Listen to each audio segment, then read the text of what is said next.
Hello and welcome to the Miraculous Lightworkers channel, your go-to place for all things about Lightworkers and enlightenment. Today we're going to be reading from the Course in Miracles workbook, lesson 11. And the opening statement is, "My meaningless thoughts are showing me a meaningless world." This goes kind of hand in hand with the October 21st reading that we were learning about teaching and how we don't really have a choice, but normally we don't have we're not super cognizant of what it is that we're doing in the world.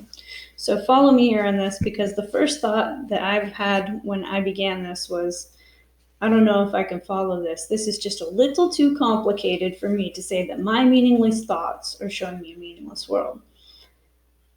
But follow me through and we'll discuss it at the end. Number one, this is the first idea we have had that is related to a major phase of the correction process, the reversal of the thinking of the world. It seems as if the world determines what you perceive. Today's idea introduces the concept that your thoughts determine the world you see. Be glad indeed to practice the idea in its initial form, for in this idea is your release made sure. The key to forgiveness lies in it. Number two, the practice periods for today's idea are to be undertaken somewhat differently from the previous ones. Begin with your eyes closed and repeat the idea slowly to yourself. Then open your eyes and look about, near and far, up and down, anywhere. During the minute or so to be spent in using the idea, merely repeat it to yourself, being sure to do so without haste and with no sense of urgency or effort. To do these exercises for maximum benefit, the eyes should move from one thing to another fairly rapidly, since they should not linger on anything in particular. The words, however, should be used in an unhurried, even leisurely fashion. The introduction to this idea in particular should be practiced as casually as possible. It contains the foundation for the peace, relaxation, and freedom from worry that we are trying to achieve. On concluding the exercise, close your eyes and repeat the idea once more slowly to yourself. 3 practice periods today will probably be sufficient. However, if there is little or no uneasiness and an inclination to do more, as many as 5 can be undertaken. More than this is not recommended. So, lesson 11 was a little bit challenging for me personally.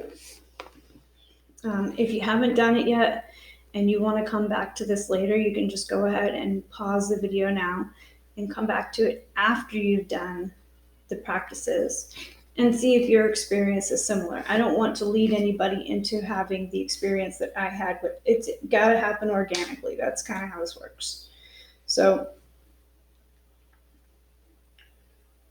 my meaningless thoughts are showing me a meaningless world. What happens in our sort of experience in life is that we have a lot of meaningless thoughts that get built up, and we want to give them a lot of meaning that they don't really have. So in the process of doing that, they end up producing for us a world that's full of things that don't bring meaning to us. They produce things that come to us and then do not give value to the experience. My meaningless thoughts. So, what's a meaningless thought? So, what we're doing here is purging, essentially, the thoughts that don't get you where you need to be spiritually. You'll have a lot of, I see this thing and it looks broken. I see that thing and it looks empty. I see this other thing and it looks dirty.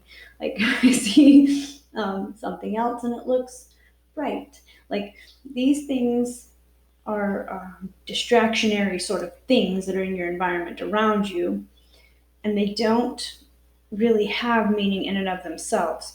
You give them meaning, and you can change it as easily as you've given it meaning. That's the thing that makes it so inconsistent, and sort of leads into the concept of how a miracle can unfold, though. anything that's here in my environment that I see visually, not with the eyes of spirit, but with my physical eyes,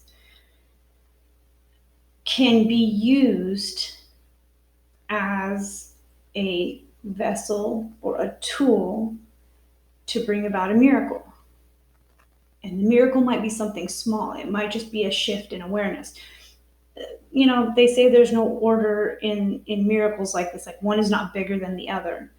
They're all the same. But what I'm saying is, to you, in this world where you've given everything all the meaning that it has for you, you're going to see something small where you say, look at this thing. This is a reflection of the spirit. This is a reflection of God. And you can use this somehow to bring the light of awareness into another person's mind. You have brought about the shift where the thought that you have, which could have been completely meaningless, now has substance, and you're creating from it and you're teaching from it. Not so much, of your own volition, but sort of involuntarily. It comes to you and you start to realize that you are in this environment, interacting with it, and instead of making everything like dead objects, you can see the potential that's there. And then you're having a meaningful thought if you're thinking with God. If you can come to that awareness where you pull yourself out of everything that the ego is doing to your mind and telling you about the world, and you realize, look, the ego has its place, right?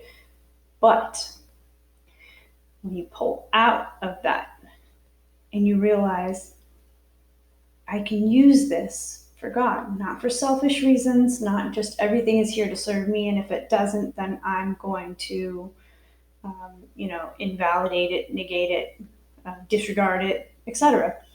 It all has meaning. It's all meaningful and useful if it's used in the right way. That's where we get down to it. So that was lesson 11 from A Course in Miracles. Thank you for joining me for that. If you found this interesting, like, share, subscribe, leave a comment down below, and join us next time as we all come together to uplift, enlighten, and ascend. Bye now.